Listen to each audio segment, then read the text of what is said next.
Assalamualaikum dan hai semua. Kali ini aku nak bawa korang pergi jalan-jalan ke sekitar area Bukit Bintang, Kuala Lumpur. Kali ini aku nak tengok suasana Bukit Bintang di waktu malam. Aku pun dah lama dah tak pergi Bukit Bintang. Jom malam ni kita pergi jalan-jalan ke area Bukit Bintang, Kuala Lumpur.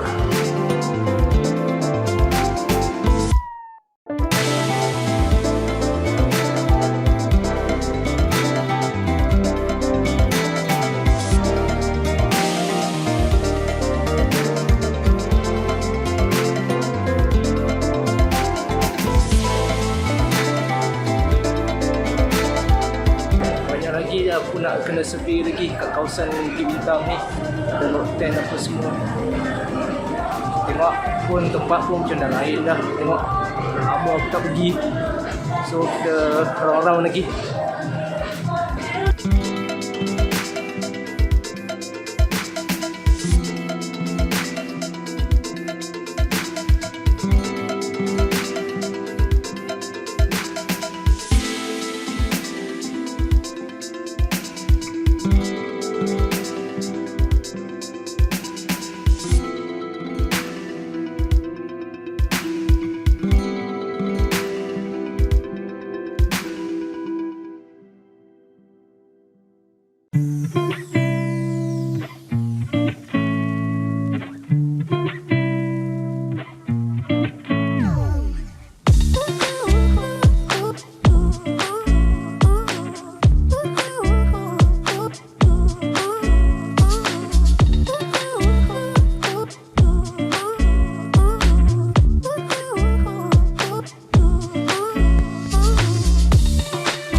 Okay, dah puas jalan-jalan dah dekat area Bukit Bintang. Aku rasa dah tak banyak benda sangat dah. Tengok orang-orang dah lagi tak banyak benda sangat lagi. Aku nak bersya-usya. So sampai sini je lah. So apa-apa pun korang subscribe ke channel aku and then tekan button notification untuk dapatkan video terbaru aku. Okay, Assalamualaikum semua dan ciao.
Mula pada tahun 1966 apabila Perdana Menteri Malaysia yang pertama, Tuanku Abdul Rahman Putra Al-Haj melahirkan hasrat untuk mewujudkan sebuah institut pengajian Al-Quran di Malaysia.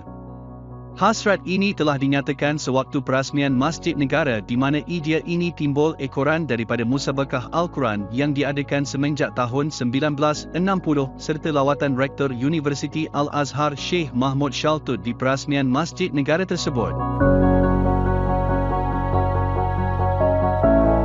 Sebagai permulaan, Mahat Tahfiz Al-Quran wal Qiraat ditubuhkan sebagai salah satu unit di bahagian Hal Ehwal Islam, Jabatan Perdana Menteri, Kuala Lumpur. Dengan penubuhan tersebut maka bermulalah pengajian dalam bidang tahfiz Al-Quran di Dewan Syarahan Masjid Negara pada 1 Mac 1966 dengan bilangan pelajar pada masa itu seramai 8 orang sebagai perantis yang dipilih dan dihantar oleh negeri-negeri di Malaysia.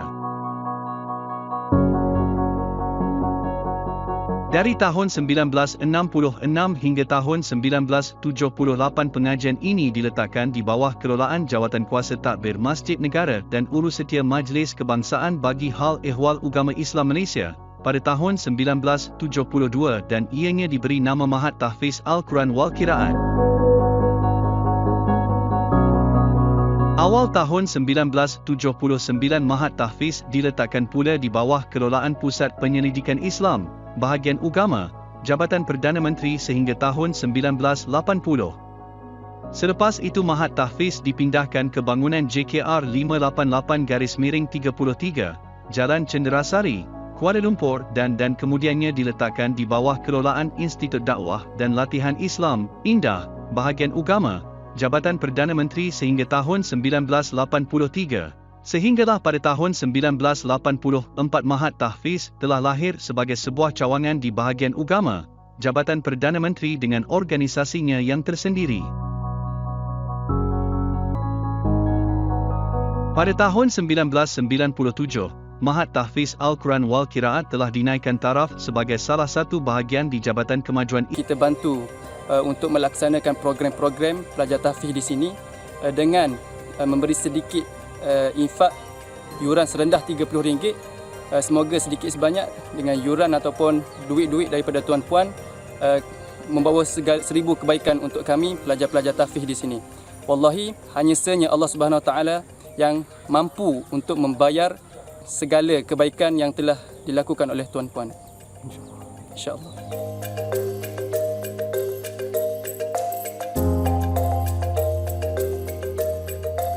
Antara kemudahan asas yang telah disediakan adalah Dewan Kuliah, Makmal Komputer, Makmal Al-Quran, Makmal Bahasa, Perpustakaan, Surau, Asrama Lelaki dan Perempuan, Dewan Makan, Auditorium, Masjid dan lain-lain. Kemudahan riadah turut disediakan seperti padang permainan untuk sepak takraw, bola tampar, badminton, bola jaring, bola keranjang dan trek jogging.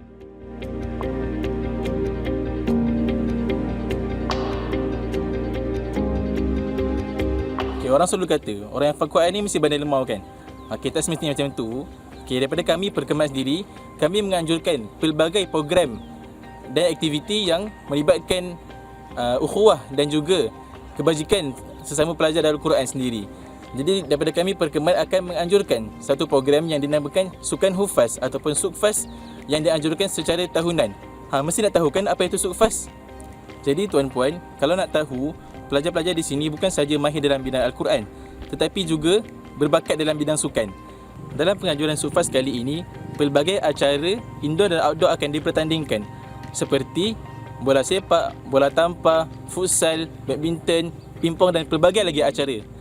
Maka, bagi menjayakan program kali ini, kami perkhidmat memerlukan dana yang besar untuk membeli pelbagai peralatan sukan dan kelengkapan yang lainnya. Diharapkan dengan penganjuran Sufaz pada kali ini, ini dapat memberi manfaat kepada ahli perkhidmat khususnya. Bukan sahaja dalam bidang Al-Quran, juga cergas dalam bidang sukan.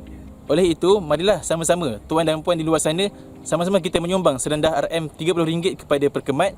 Dan kalau nak bagi lebih pun, Alhamdulillah, kami persilakan sangat-sangat. Semoga ianya menjadi saham akhirat bagi kita bersama. Wallahu a'lam.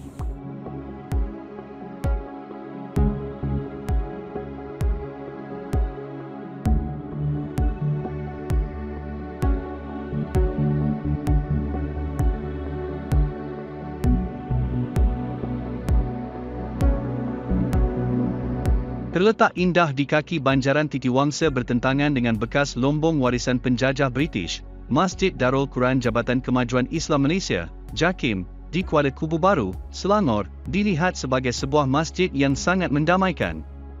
Ruang solat masjid juga dijadikan sebagai kelas bagi mata pelajaran tertentu serta lokasi pelajar mengaji Al-Quran.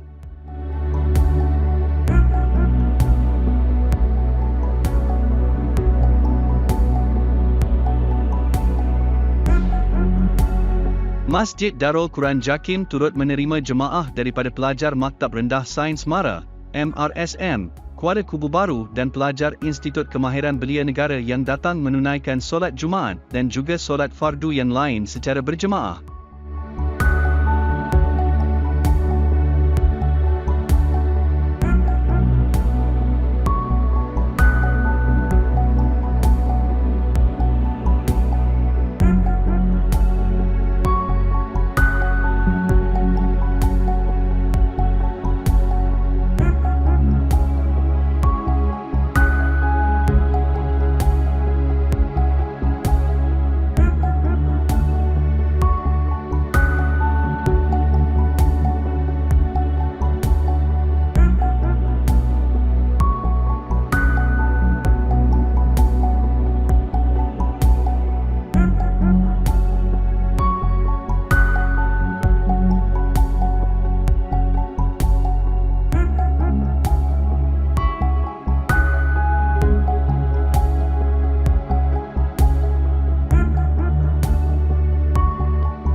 Pusat Pengajian Raudhatul Ulum terletak di Taman Delima Jaya, Dengkil Sepang, Selangor. Pengajian ini telah ditubuhkan pada 22 Jun 2016 secara rasmi atas dasar untuk menyahut seruan kerajaan melahirkan generasi muda yang berilmu, takwa, cemerlang serta berwawasan. Antara program pembelajaran yang ditawarkan oleh Ma'at ini adalah mengajar membaca dan menghafaz Al-Quran, mengajar ilmu agama Islam dan program pembinaan akhlak untuk para pelajar. Kami telah menemu bual Ustaz Muhammad Yusof Selamat yang merupakan pengasas dan pengetua Pusat Pengajian Raudhatul Ulum atau lebih dikenali sebagai mudir.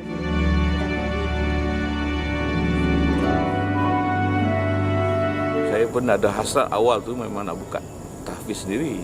Bila banyak perkara-perkara yang saya tak berkenan tempat masa lama kan. Pelajar-pelajar kejap-kejap diberhentikan, jadi saya macam mana itu saya fikirkan dengan rumah saya, isteri saya pun ustazah mengajar sini juga. Mesyuarat dengan dia, kita buat sendiri madrasah lah, tubuhkan madrasah sendiri. Daripada 2016 saya keluar daripada madrasah yang lama tu. Mula-mula sebelum sini siap tu saya buka di sewa di bengkel, sewa di Simi Banglo sana dua biji lah. Lepas tu saya operasi sana 2 tahun. Apabila sana siap sini 2018 saya pindah kemari sampai sekarang. Jadi saya punya hasrat tu kepada anak-anak yang di luar sana yang tak pandai mengaji apa tu tercapai lah. Kita khasnya lagi di orang kampung sinilah. Banyak saya temukan memang daripada sekolah-sekolah pun lebih kurang dalam tak sampai separuh yang boleh mengaji. Jadi ini hasrat saya supaya budak-budak ni semua dapat belajar Al-Quran. Walaupun tak jadi hafiz tapi boleh baca Al-Quran. Itu saya punya nasi. Kalau tahfiz-tahfiz yang lain, budak-budak tak boleh baca Al-Quran, dia keluarkan. Dia tak bagi. Jadi saya punya hasrat tak. Saya kan walaupun dia tak boleh hafiz tapi dia boleh baca Al-Quran setelah dia keluar daripada sini. Itulah matlamat saya pertama. Kami sempat menemu bual dengan seorang anak yatim yang merupakan juga salah seorang pelajar ma'ahad tahfiz ini. Saya masuk madrasah ni memang niat untuk belajar lah, untuk jadi hafiz Al-Quran. Hasrat saya masuk sini untuk mengembirakan mak ayah saya dan belajar untuk jadi orang yang berguna lah. Perasaan saya waktu masuk sini, saya gembira sangat dapat masuk ke madrasah. Saya masuk sini waktu tu ayah saya ada lagi, tapi bila waktu ayah saya ada berhenti tu, saya macam sedih tu adalah, rasa macam nak belajar pun malas sikit. Tapi bila fikir balik, kalau saya tak belajar pun bukan saya boleh buat apa. Jadi saya cuba untuk belajar bersungguh-sungguh supaya ayah saya kat sana. Namun menurut seorang lagi pelajar tahfiz, saudara Luqman Al-Hakim Muhammad Azrin mengadu bahawa segala prasarana dan kemudahan pusat pengajian Raudhatul Ulum masih belum mencukupi lagi.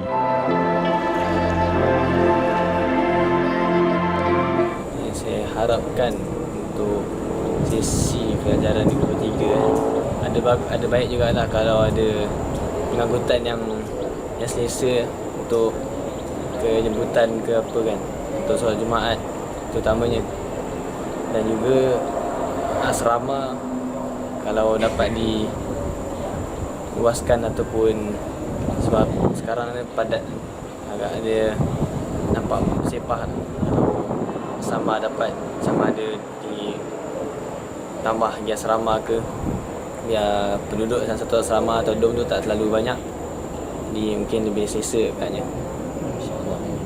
Antara yang mungkin saya harapkan mungkin antaranya tandas ke, ataupun tempat belajar yang lebih luas sikit lah, dia tak terlalu sempit. Itulah sekarang ni dia kalau main tu memang kita anjurkan supaya dia buat riadah petang-petang supaya dia kesihatan badan dia. Tapi malangnya kita tak ada padang yang sempurna, atas batu-batu pasir kan, kadang-kadang main luka dan sebagainya. Itulah kita ada juga untuk offer kepada masyarakat di luar untuk sama-sama infak untuk sempurnakan padang lah. Saya sekarang ni kalau hari Ahad pasal kita sewa futsal di luar. Di luar tu memang baran untuk orang awam dia mahal RM60 satu jam, tapi untuk pelajar dia bagi RM23. Jadi kita tiap-tiap minggu lah kita pergi bawa di luar. Untuk yang main padang, kadang bila main padang tu memang kawasan berbatu kan.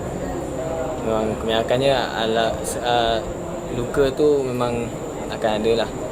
Kalau teruk sikit, cuma kalau terjatuh kan, lutut tu luka, tangan tercalar sikit ke apa. Kalau indoor main pingpong dalam tempat makan tu je lah. Main takraw pun atas simen ni, atas tahan jugalah selalunya pun.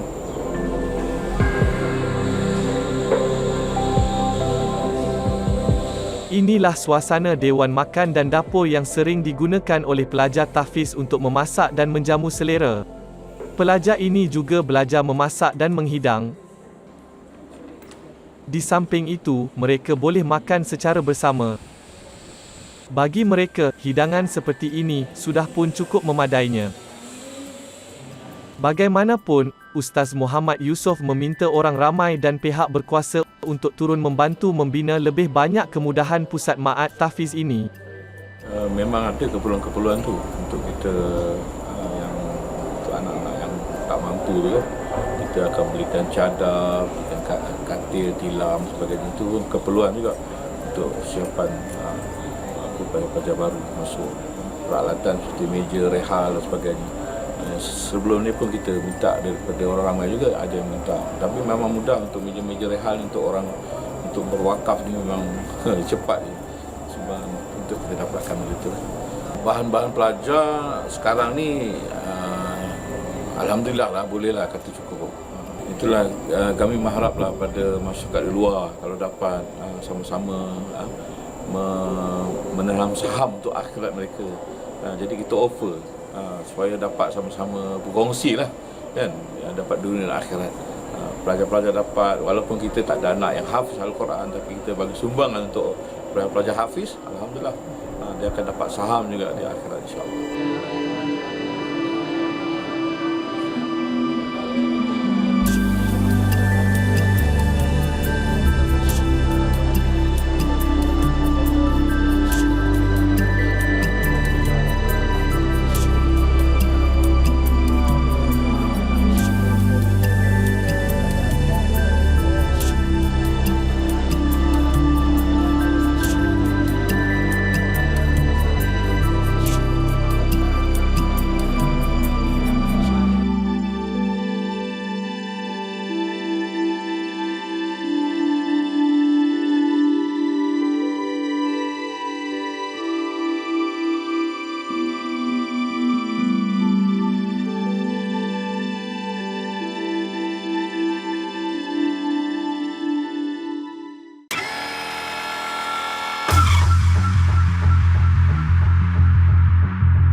Every day I have to ride around the town. I just can't help it. I get in my truck and I ride around the whole town.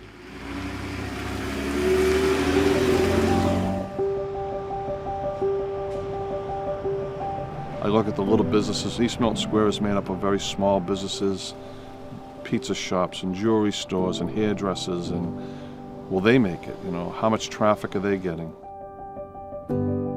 Early on, nothing was open. Now some things are open. Little by little, as people experience living in the COVID world and as the numbers decrease, you see more people, but you're still, normal is not there.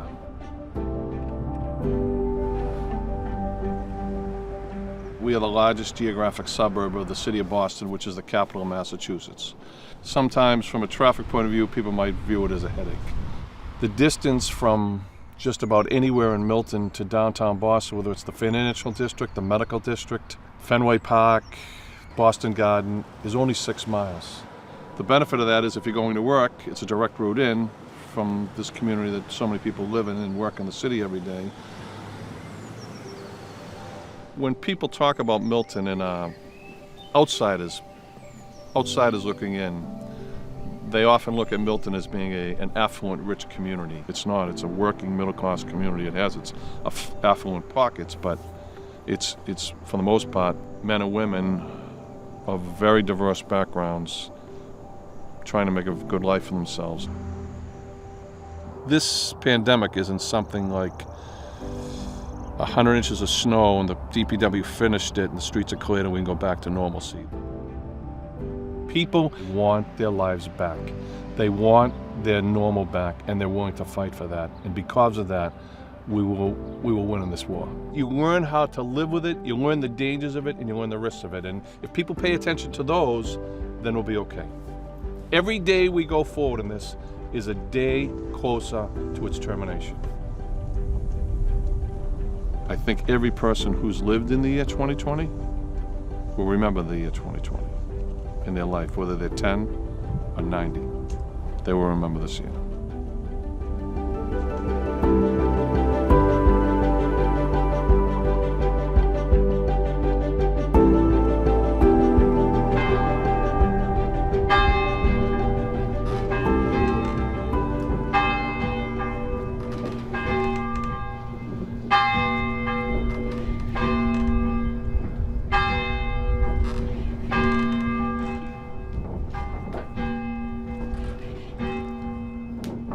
COVID-19 is a seismic time. There's a lot of anxiety. At first there was a lot of shock. And there's a lot of wondering about how to deal with the everyday fear, the everyday anxiety, how to find themselves okay in a time where it's just a constant transformation, constant change. Right now, we have to respond to something that is affecting the human species. We have to pay attention. We have to ask ourselves, how is it that we survive together? So if we pay attention to the fact that we're all in this together, truly in this together, we will find a way through. I was in my condo in Dorchester and watching the news, and the news was about Italy, and I think the death toll in one day had hit 600. The numbers from Italy tonight only worsening. In fact, this was the number today, 627 people dying in just the past 24 hours, the worst yet. It just, for whatever reason, it just brought me to tears, like automatic tears. I just couldn't believe that 600 people in a country died in one day. And I said, gosh, can that really happen in the United States? America is now the epicenter of the coronavirus pandemic. America has passed the grim milestone of 20,500 deaths to overtake Italy as the world's worst hit nation. Should I continue to work? Is this too dangerous? And I think many people, for good reasons, make the choice that it's simply too dangerous a setting to continue to work in. We're trying to make decisions here to help patients based on information that's constantly changing. It was it felt very, I don't want to say scary, but it felt unwieldy. It didn't feel super stable. But on the other hand, we were all in it together. The collaboration was incredible. Everyone was, thinking, oh my gosh, like, am I going to give my family this? Because not everyone can, be alone in an apartment. A lot of us are going home to our families. So I think that was the scariest part, changing over to a COVID floor, is just being scared every day when you're leaving work that you're leaving something on you and you're passing it, to your parents who may be high risk or older. I'm 60 years old, and that meant for me that I was in the vulnerable group. So I stayed home. Stayed home, didn't go out the house because I didn't want to be impacted by it. Brigham and Women's Hospital in Boston is testing several people for the coronavirus after they attended a Biogen conference at the Long Wharf Marriott in Boston. When it came to Massachusetts and the biotech conference, that's the first person that got it in Milton. I was afraid. So as soon as I heard about the COVID-19 outbreak that was happening in China, I knew it was a matter of time before it came to Milton. It was very stressful in the health department. We're all wearing masks in the health department right now because we're in close proximity. But I just wanted to make sure I was not going to get sick. That was my main concern. I had to keep everything, the operation going, and that was my main concern. Tonight, the death toll nationwide has now reached more than 16,000, and more than 6 million Americans have filed for unemployment in just the last week. In New York today, the governor compared the pandemic to September 11, calling it evil. When the pandemic started, I kind of had a little inkling that something was going to happen here in the town. And it was the first time I saw people nervous, extremely nervous about what was coming down the road. You could see people's attitudes changing a little bit. People were more concerned about others getting too close, about the fear factor. It was a fear factor now. And if you look, a month and a half ago, you used to have fuzzy dice hanging from your rearview mirrors, and now you have a surgical mask hanging from your rearview mirrors. Just how it's changed so drastically in the month and a half, and how it's going to change down the road, it's an unknown factor, and people are extremely nervous still.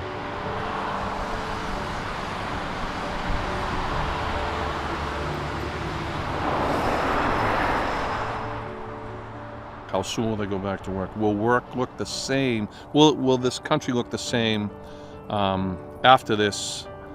The one thing that I have faith in is that Americans are resilient. I mean, we've faced World War, we've faced crisis, we've faced terror. We're resilient. We'll find a way.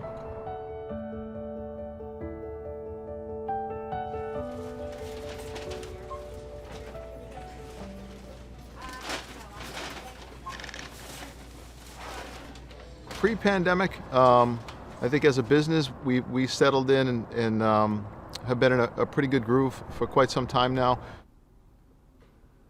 We were and have been thinking about, the next step in the business in terms of leadership, management, and the next step of growth.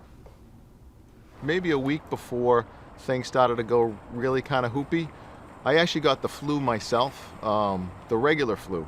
And I was about 3 or 4 days where I was home in bed and I wasn't paying a whole lot of attention to anything. And obviously there was coronavirus talk, but it really hadn't hit home so much yet. Things really started to surge, and I started to really pay attention to the news and what was going on and how people were acting and reacting to the news that was out there, and it was literally start to turn into a firestorm. Worldwide this morning, growing concern over a growing health crisis, with health officials here in the U.S. moving fast to prepare for what the CDC has called an inevitable spread. We are right now in a very active containment mode. Thousands of Americans nationwide already under voluntary self-quarantine after returning from China, even though they don't pose any immediate risk. It was overwhelming.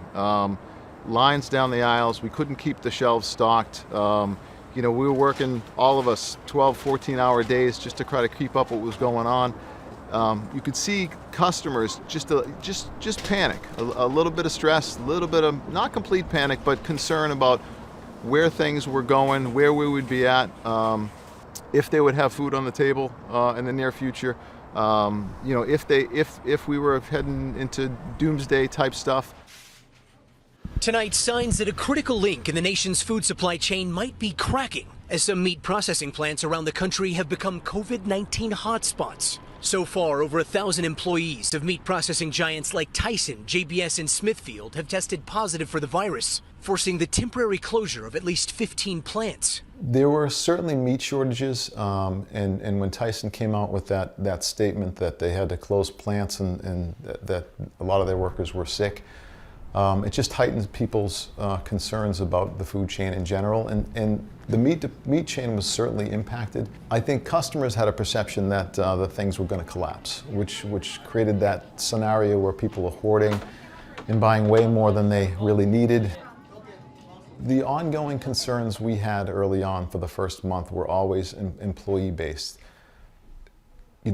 Could we keep our employees safe? A lot of people didn't feel comfortable, they were afraid, they were scared, especially the kids. Their parents were concerned about them working at the store and being in contact with a lot of people. We didn't know from day to day who we were going to have for staff. People were already frying, 5-6 days into this, and we knew if we didn't do anything to address that and address their well-being, we would be done in 2 weeks. We wouldn't have a staff. Whenever you had a break, you were washing your hands, and we implemented policies so that our front-end people would close down a register, sanitize the register, go wash their hands, come back, and every 20 minutes, half hour, we would rotate through the registers, clean and sanitize and hand washing, which we still do right now. We pretty quickly, before a lot of other places, started limiting the amount of people that were in the store at a time in terms of customers. Making that decision to limit the amount of customers in the store took a tremendous amount of pressure off the staff. It allowed us to have the flexibility to move people around and still open the doors and operate the business without the need for as much staff. In addition to that too, we implemented face masks for our employees. And shortly thereafter, we mandated the customers wear face masks as well. So everyone in the building is wearing a face mask while they're within the building. We put up plexiglass for in front of our registers for our front ends. So everyone was scared the first, especially a few weeks there when things really started to get crazy, and probably the first month or so. And everyone was super cautious about, trying to keep their distance, and people would get, frustrated or upset if someone got too close to them. And I remember one time I was bagging an order, and a gentleman went back to get something he forgot, and I started taking groceries out of his cart for him to put it up on the register, and he came back and he really lost his mind because he was so upset that I touched his groceries. He said, "Why did you touch my food? You shouldn't have done that. Yeah, I have to put it all back now." And I tried to put him at ease and say, "Listen, someone has to touch your food. The cashier has to touch your food. The guys who put it on the shelf have to touch your food. I don't know if there's any way around that, but I understand your concerns." But there was a lot of that kind of concern and feeling about, what can I touch? What can I not touch? What am I going to get it from? There's always that concern of a second wave, and they've been talking about that, the experts, since the onset, especially come fall.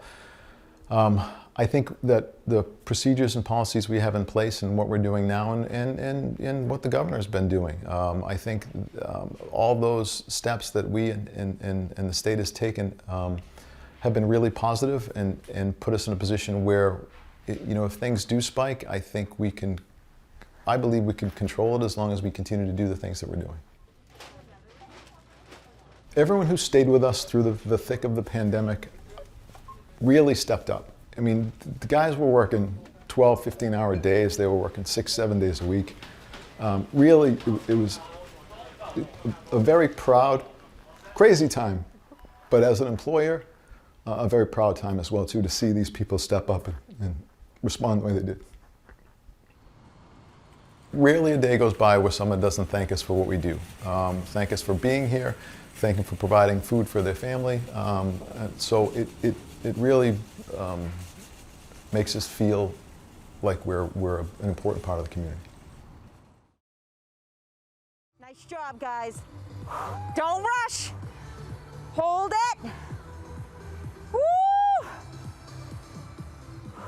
My name is Cindy McCarthy. This is Beth Whitney. Hello. We are here at Fitness Unlimited. We've both worked here for a really long time. I grew up in Milton, born and raised, and I came here when I was 18 years old. When I graduated from college, I started teaching as an instructor here. And it's grown over the years into this amazing 18,000 square foot full facility health club that specializes in women's fitness. We have been managers here for at least 29, almost 30 years.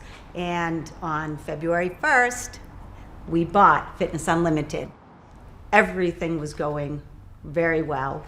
We made a formal announcement about us purchasing the club on March 1st, and then it's all come to a screeching halt.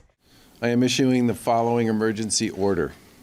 Effective Tuesday, March 24th at noon, all non-essential businesses shall close their physical workplaces and facilities to all workers, customers, and the public. Here we are in our empty club, just trying to get through every day, trying to stay in touch with our members, who, by the way, have been overall fantastic. And we don't think we would have made it this far without their support, both emotionally as well as financially. When we heard the news that the gym was being sold and bought by different owners, we were all curious as to who was going to own it. And then when we found out it was Beth and Cindy who worked there, we were so excited, because it is an all-women's gym. And to see women taking over a business, everyone in the gym was just ecstatic. I mean, everybody is so supportive of Beth and Cindy. How can this be happening? We're working hand in hand with our landlord. We're working hand in hand with our bank, who is holding our loan for the business. We had to lay off 95% of our entire workforce. I am scared. I mean, to say I'm not would be a lie. We're realizing that we've lost a lot of revenue, and we will lose a lot of revenue for the foreseeable future. So how can we make it all work? The owner of Fitness Unlimited called me. I think that she thought that I could allow her to be opened up, but I was relying on information from the state. And we can't make decisions at a local level. It has to come from the state. I know that she had just purchased the gym with another woman. And to have it shut down a month and a half later was devastating to her business, and it continues to be devastating as the weeks tick on and she doesn't have the income coming in. All right, Cindy, we're going to do another social media post. Try to get more people signed up for a virtual membership. Yep. Here we go. All right. Hi, everyone. Hi, Fitness Unlimited. Beth and Cindy here. So, we're just asking one more time. Please continue to support us through the month of May. We're busy here trying to get things ready for opening, whenever that may be. When I spoke to Beth on the phone, I could hear it in her voice how aggravated she was that there were different sectors that were opening up, and she still is waiting for the governor to give her permission to open. The start of Phase 3 will allow additional sectors to reopen with guidance and protocols, like gyms, fitness centers, and museums. Indoor gatherings will be limited to 8 people per 1,000 square feet, but should not include more than 25 people in a single enclosed indoor space. Outdoor I don't understand why we can't take our club and bring it outdoors safely. And nobody can give me a good reason why we can't. There's no good reason. That is discrimination, in my opinion. Plain and simple. It's discrimination. It's not fair. I would be completely devastated if that gym failed, because it's one of the only all-women's gym in Massachusetts. I really don't know of any others. And it's not just that, it's the people that are there. It's like a family. Everybody's so supportive. I mean, you have people that have been through cancer, breast cancer survivors, and there's certain programs for them. It's also a wellness center.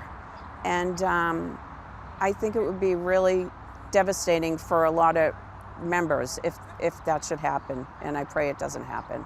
People understand what small businesses are going through. It doesn't matter what type of small business. Every small business owner that I've spoken to is scared. They're worried. They're concerned. Our homes are on the line. Our homes are on the line. We had to, I borrowed from my That's retirement. our collateral, yep. And we put our homes up for the collateral. Yep, because So I can't fail. What's the worst thing that can happen? We don't have a home. I mean, it's kind of bad. Well, you got him down, man. Let him breathe, at least, man. I can't breathe. I've been trying to help out.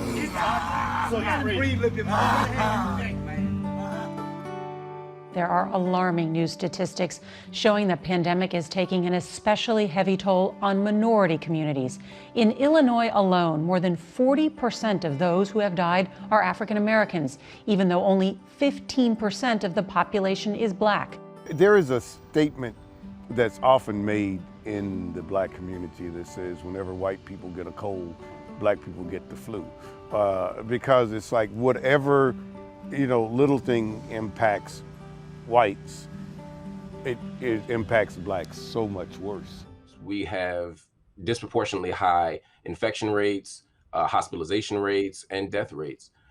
Can you help me, first of all, make sense of why that's happening, how we can make up 13% of the country but such a high number of infections? The African American community is more likely to be in a job that does not allow them to stay at home and do teleworking. Most of the time, they're in essential jobs. We saw with our own eyes that our patients who are Black and Latino were at far greater risk of contracting the virus and of getting really sick from it. This was because these are our essential workers who are being exposed. People who work in transportation, people who work in our own hospital cleanliness department, the people who deliver our groceries, the people who work in the grocery stores and the pharmacies, they can't really take a day off.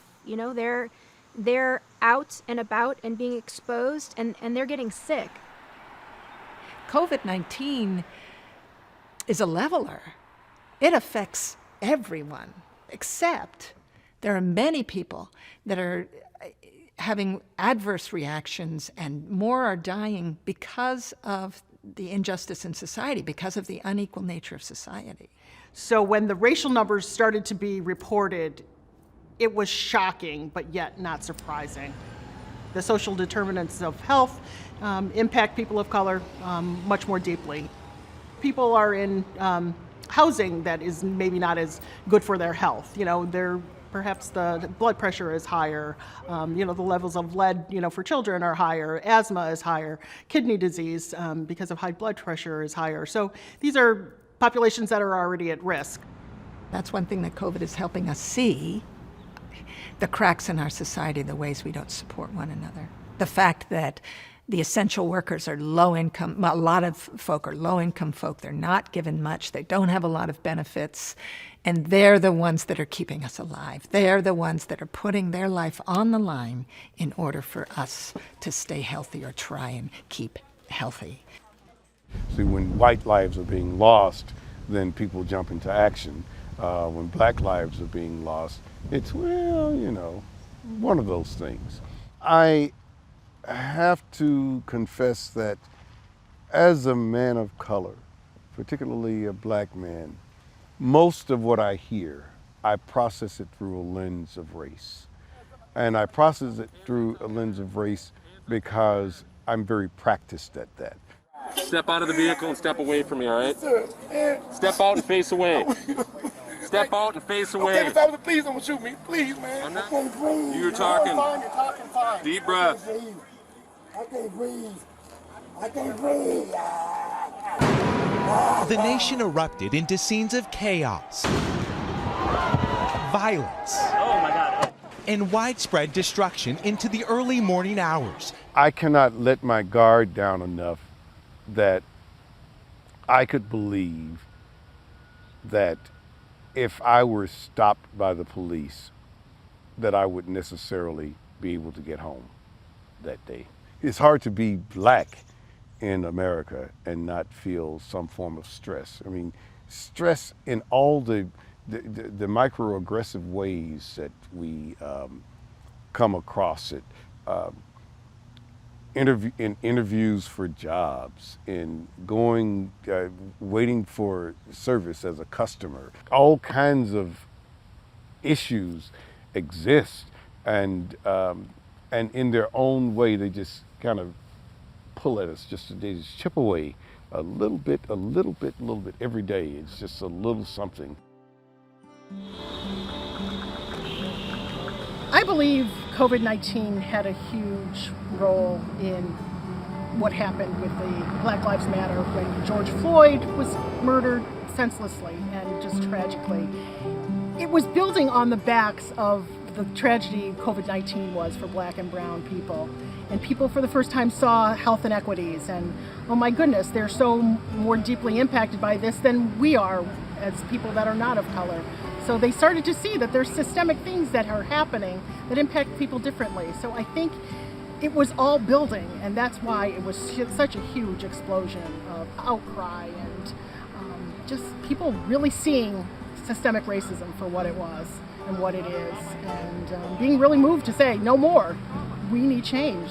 This is absolutely teaching us, love your neighbor as yourself. We have to ask ourselves, how is it that we survive together?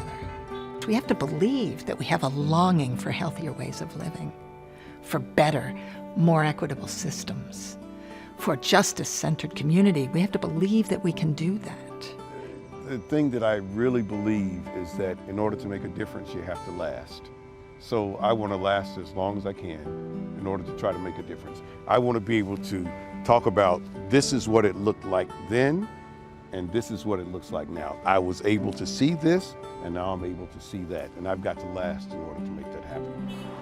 I have seen change, and I do believe that more change is necessary, and I think we're a wonderful example of how things can be. And we've definitely got some work to do, but I think there are organizations in Milton that work with the schools, that work with the police, that work with town government to make change and to be positive agents of change as a town that could be a model of success.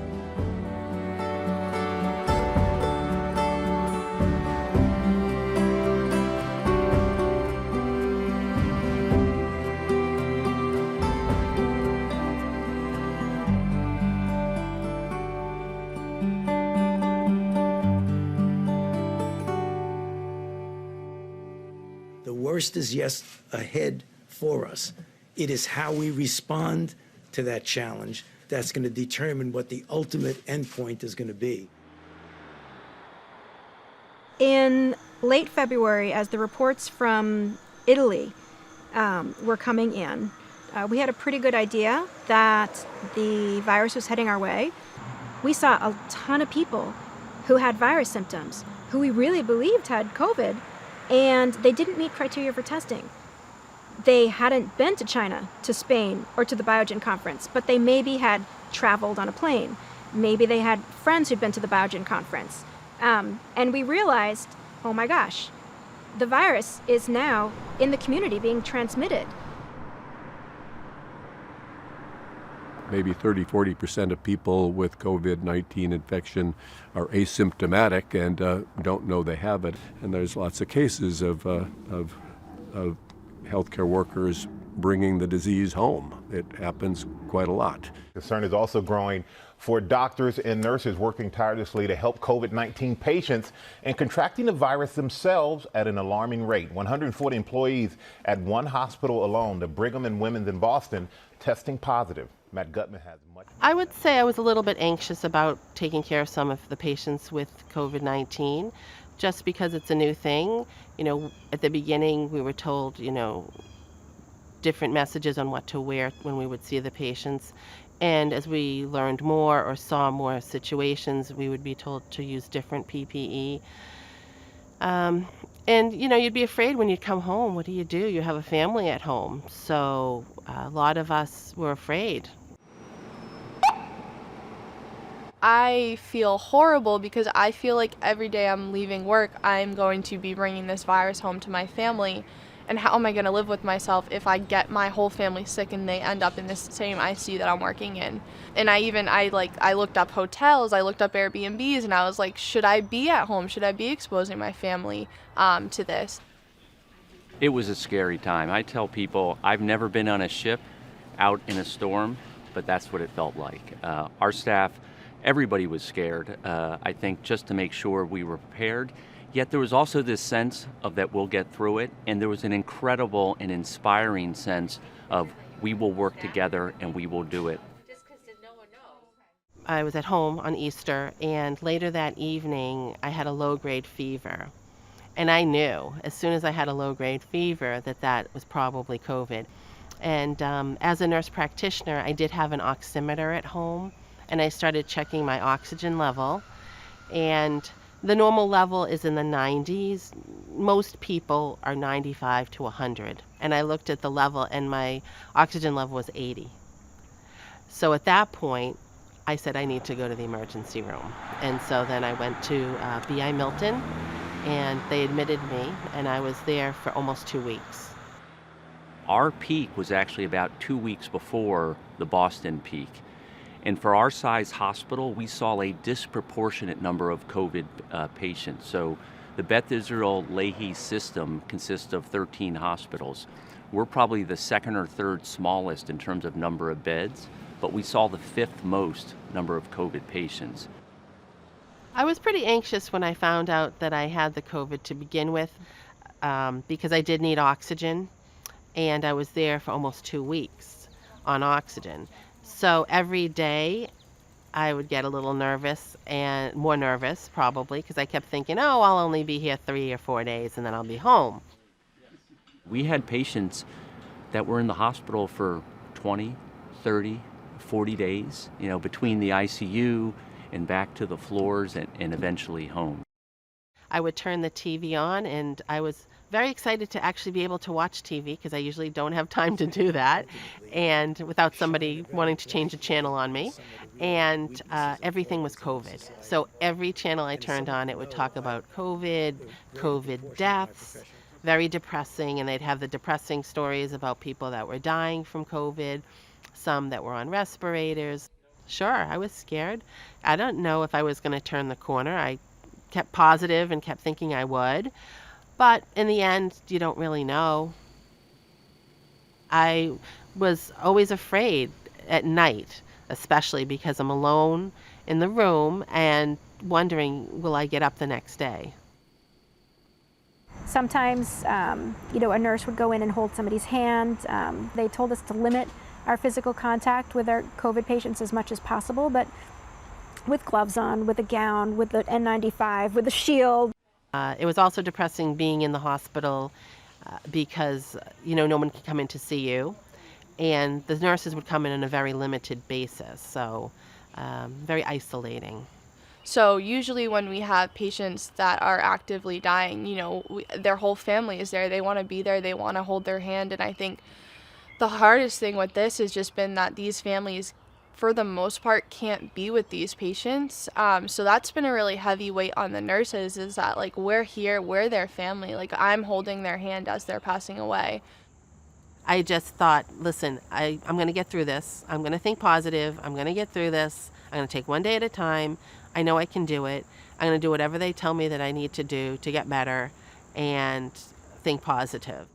When I knew that I was, getting better and had turned the corner, I felt such relief. I felt that I was going to get home. It's just going to take me a little while to get back on my feet, to go back to work. And so when I finally did come home, I was home probably for about 2.5 weeks or so, just regaining some strength, some endurance with my breathing, and eventually did get back to work. During the storm, it was just about surviving and taking care of each and every patient. But something that kind of caught on at this hospital, and I know across Massachusetts, was really celebrating the many, many patients who went home.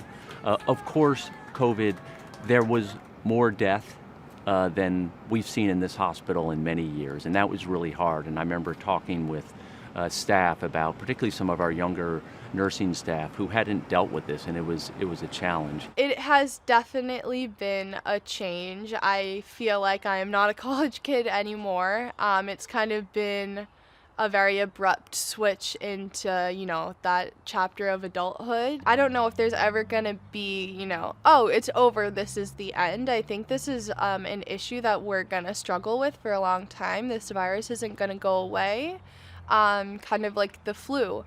But I think the big things are finding better treatment, and especially finding a vaccine, which, isn't always an overnight thing. I think we're realizing that nothing's going to be the same again in a lot of ways.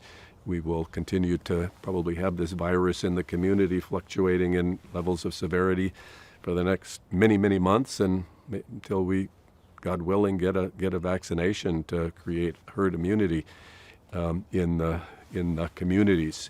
So I think our lives, our practices, our professional calling has been really permanently impacted. It's caused a lot of chaos. So I'm hopeful that they will have a vaccine soon. I'm hopeful that people will get the vaccine once it comes out, and that we can curb the numbers. I think we've done a great job in Massachusetts, and hopefully the rest of the country can sort of follow that role. I think one of the saddest aspects of the pandemic is that it was predicted.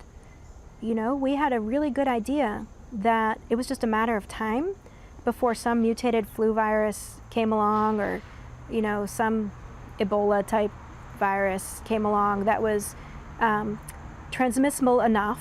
It could cause a huge problem. And I think the saddest thing is that we knew this, scientists knew this, and they alerted everybody, and there was some effort made towards preparing us for that and getting the public health infrastructure in place so that we wouldn't get hit quite so hard. But politics interfered, Politics interfered with that preparation. Politics has continued to interfere with that message. And it's so sad to me that we had the knowledge, we had the prediction, we had the warning, we had time, and we couldn't get our public health infrastructure together. Michael Richard Daly, Vanessa Marguerite Coyne. My name is Margaret Haley. I go by Maggie. I am 18. I'm a senior in high school. I will be attending the University of Vermont in the fall. I first heard about the pandemic in biotech class. I just never thought it would just cross the sea and come all the way to us. I never felt it was possible for something like that to happen. I don't know. And then once, that was in December, and then once it started to pick up, spread to Europe, that's when the kind of, oh crap, oh whatever moment kind of happened in my head, and I said, oh no, this is real. This could potentially get to us, which is really scary. I think it was Italy that closed schools, and then a couple other areas closed schools, and so we were like, oh, what does this mean for us? But it wasn't really until early March when we started to see the momentum really shift towards the possibility of closing schools. And then that decision came very abruptly. Now, given the evolving data regarding cases of COVID-19, and out of abundance of caution for the health and safety of children and school staff, I'm ordering a 3-week suspension of school operations for educational purposes at all public and private elementary and secondary schools. None of us, when we left on March 13th, at the end of the day, thought that we would be out at that point in time for the remainder of the year. At the minimum, we thought it would be 2 weeks. Today, our administration is announcing that all public and private schools will remain closed through the end of the school year. It was just heartbreak, really. There's no other way to describe that feeling when you realize that you can't go back to school. And not just back to school, but just back to your friends, back to your teachers, back to some sort of normalcy in your life. And, you know, that kind of goes through your head. And then what also goes through your head is just all of the things that you're going to miss, you know. So there was graduation and senior night and senior breakfast and awards nights and all of that stuff. And you kind of you realize what you're about to miss out on. And that makes it even more heartbreaking, I think. I think the students took it well initially, and I think that they were hopeful about the return on May 4th. But once the governor said for the remainder of the year, I felt a little bit of disappointment, frustration. I felt angry. But then after a couple of hours, and I was open and honest with the students, I had to reel back, and cooler heads prevailed. And I had to say, well, this is done with safety in mind. And when everything's said and done, those are the things that I never waver on and I don't compromise. It's health, safety, and security. The thing that I'm most gonna miss out on doing is graduating normally. You know, I just really wanna see my friends walk across that stage. Not just myself, you know. My family will be able to see it, but not seeing, not seeing some of the people that I've been in school with since kindergarten finish that strong, that's gonna hurt a little bit, for sure.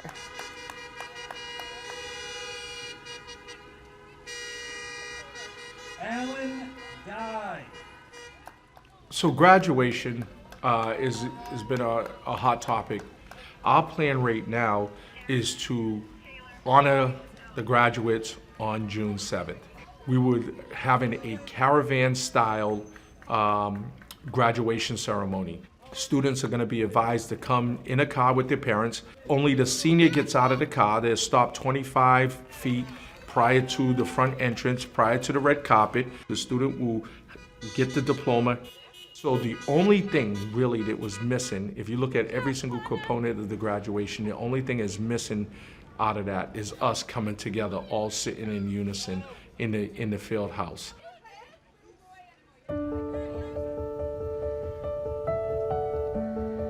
Dear classmates, let's just say it's been a ride. I wrote a letter to my class just to, I don't know, make myself feel better. Just talked about what I'm experiencing, what everyone's watching. The word watch is in there a lot. I feel like I've spent most of my time just watching this whole thing unfold, kind of unable to do anything about it. And, you know, we watch not only what is going wrong, but also what people are doing right. And I felt like that was an important point to make to myself and to my class, so I felt the need to kind of write that down. So in its own terrible way, the coronavirus has showed us what humankind is capable of. It is showing us what we must go out and be a part of once we are handed our diploma. Though this task may seem daunting, I have faith in us. Why? Because the best thing that will come from this pandemic is us, the class of 2020. The strength it took to wake up before 11 and sit on Zoom calls for hours as our senior year slipped through our fingers. The fortitude it took to smile and say, "I don't know," when someone asked what the plan was for graduation. The dedication we had to keep each other sane over FaceTime and long walks as we watched school close for 2 weeks, then 3 weeks, then a month and a half, and finally for good. It is this grit that will allow our class to become successful business owners, brave healthcare workers, dedicated essential workers, engaging teachers, or the kind and generous, whatever it is we choose to be, Americans. And in some twisted way, we have COVID to thank for that. However, I want to thank you all for an incredible 4 years. Although the last quarter did not go as planned, hang on to this strength that has blossomed in quarantine. You never know when you will need it next. Your classmate, Maggie Haley.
Pelbagai.